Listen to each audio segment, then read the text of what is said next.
Hello, my name is Lucas. This is Bit of Lit, and I'm here to talk about Poetry Thursday. This week we will continue the trend that I've been off and on with for a while. This week it will be As Kingfishers Catch Fire by Gerard, Manley, Hopkins, which I think is an excellent poem. I think he's an amazing poet that just messes with you, because I find him to be very experimental, especially with his meter and some of the content and subjects he wants to dive into. I think he's just fantastic, absolutely amazing. Because the meter and the way the words are used and all this stuff and how they're put together in this form, it is actually quite difficult to read directly, in a way. I will do my best, but it's going to be an experience to try to read this out loud and do it any justice. So let's try As Kingfishers Catch Fire by Gerard, Manley, Hopkins. As kingfishers catch fire, dragonflies draw flame.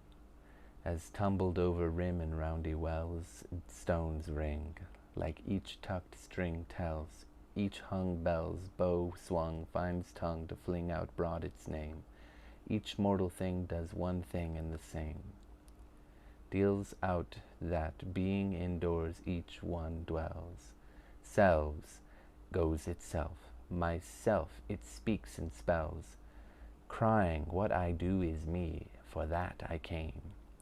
I say more, the just man justices, keeps grace, that keeps all his goings graces, acts in God's eye what in God's eye he is, Christ, for Christ plays in 10,000 places, lovely in limbs and lovely in eyes not his, to the Father through the features of men's faces. What? That's how I feel reading that poem. What? What did you just say to me, Mr. Hopkins?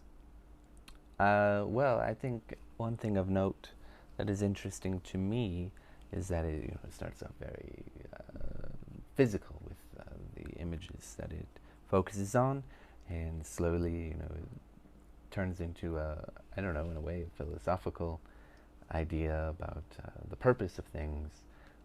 Selves goes itself, right? Myself it speaks in spells. Quite literally, when you say it, you're talking about yourself, and it's spelled out for you, and this kind of thing. I assume that's what that line is supposed to be.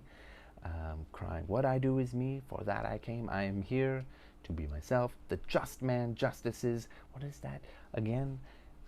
What does that mean? I don't understand. But each mortal thing does one thing and the same, is what Gerard, Manley, Hopkins is trying to get across. He's got all these examples, but then we move on to really theological sort of ideas and about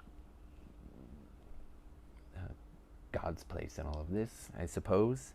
I don't know what to make of any of it, I'm going to be honest. I think I've made that point obvious by saying what. But yeah, I just think, even though I can't appreciate it at the moment for, I guess, its true meaning, or one of its many true meanings, or whatever true meaning actually means, I can't necessarily appreciate it for that. I can appreciate the conception of this poem and all the ways that it's working to, it's like he took the sonnet format and he pushed as many boundaries as he possibly could in content and in meter. The way the words are broken up between, on some lines we have like an iambic pentameter, but certain words are split up in half where they wouldn't necessarily normally be, and it's really confusing to read in some ways.